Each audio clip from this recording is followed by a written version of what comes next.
something that can really help with trying to manage and improve our symptoms.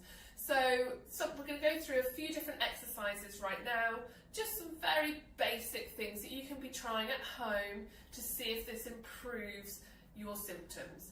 So a really nice one, and you can do this in sitting on a gym ball, as I am here, or you can do it sitting in a chair, also standing, 4-point kneeling, whatever position you find most comfortable, is a very gentle movement of the pelvis, and it's what we call pelvic tilting. So what you want to do is just rock your pelvis forwards and backwards ever so gently, and starting to look at getting that rocking movement. Trying to make sure that you're not moving from your upper body, or when you're in standing, making sure you're not moving from your legs when you shouldn't be doing any of this, okay? The other thing that you can do when you're sat on the gym ball, and this can be really nice, it can be quite a comforting movement to be doing, and lots of ladies really like this, is actually a figure of 8 movement when you're sat on the gym ball, looking at just rocking your pelvis from side to side in a figure of 8 position, or just going from side to side so that you're starting to get that movement, that rocking movement.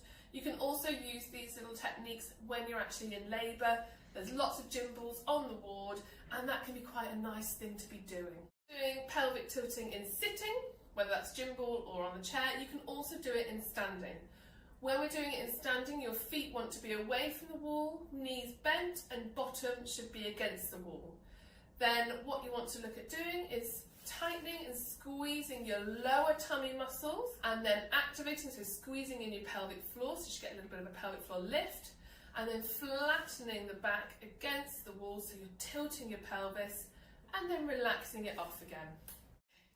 So the other position that we can do that pelvic tilting exercise in is actually in 4-point kneeling.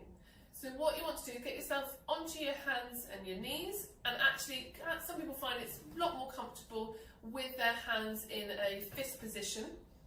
Then you want to have your fists underneath your elbows, not completely locked out, slight little bit of bend in them, and then those sitting underneath, directly underneath your shoulders. Then your knees should be underneath your hips, and what you want to do is just rock your pelvis forwards and backwards, nice and gently. From this position, you can then also do a really nice stretch, which is actually what we know as child's pose. You may have heard that, it's a familiar name for this exercise.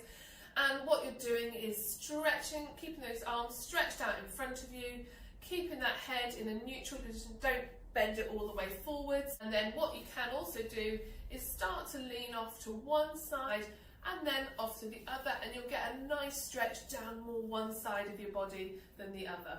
If you are worried about bump getting in the way, what you can do is actually do it with your hands rested onto the gym ball, so that you're keeping that little bit of area free for bump to be able to breathe and move, and you can do exactly the same movement, stretching forwards onto the gym ball and then moving the gym ball to one side and then to the other.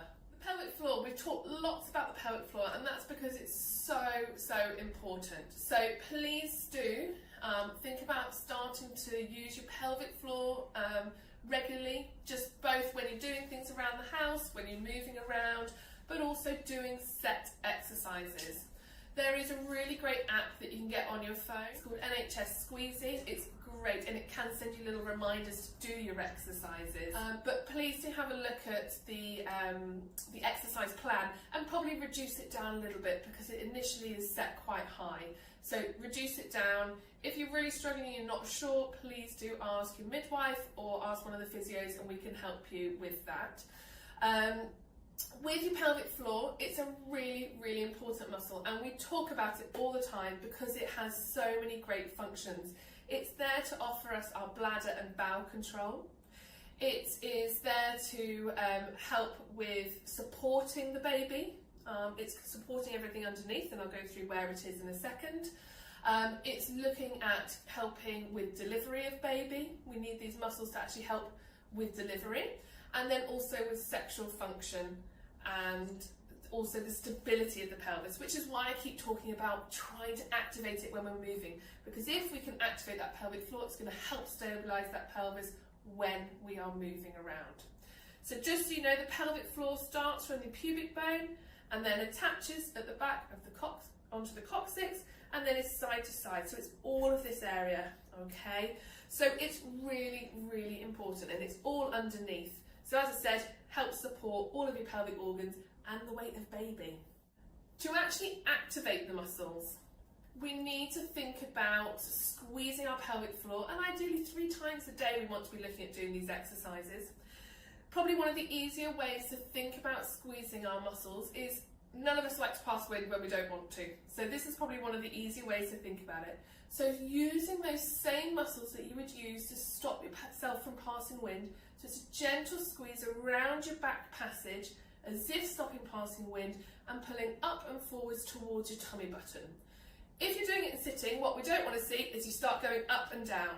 Okay, if you're doing that, that's much more your big bottom muscles. We also don't want to see you holding your breath and sucking your tummy muscles in. Actually, we shouldn't see anything moving. I'm doing some pelvic floor squeezes now, but you shouldn't really see me moving apart from my hand, trying to help you visualise where that movement's coming from. There should be different sets of exercises, so you should look at doing some slow holds. So it's a squeeze, hold, and then let go. Ideally holding for about 5 seconds. If you can, do 5 repetitions of those. And then we look at doing some quicker exercise. So it's a squeeze, let go, squeeze, let go. Ideally, again, doing 5 of those. So we're doing 2 different types of exercise, but it's in one set. So 5-second hold 5 times, and then 5 quick little ones 3 times a day. And if you think, oh, that's really easy, then what you can do is start to build up the repetitions, build up how long you hold it for, up to a maximum of about a 10-second hold 10 times, and then 10 quick little ones. Something that's really important to just take note of is old advice used to be thinking about practicing your pelvic floor when you were passing urine, so stopping and starting that flow of urine. That isn't the advice that we give out anymore, so please stop that if you are doing that. What we do want to think of doing though is our exercises as separate exercises, but it is that same idea. It is thinking about or visualising stopping yourself from passing urine, but not actually doing it when you are passing urine. The other exercise that's really nice is actually trying to activate what we call your transverse abdominis. You may have heard of that, or trans abs, especially if you've been to Pilates, yoga, those types of things, they talk about those muscles. So really common is we talk about it as kind of thinking about a baby hug, thinking about hugging your baby in towards you.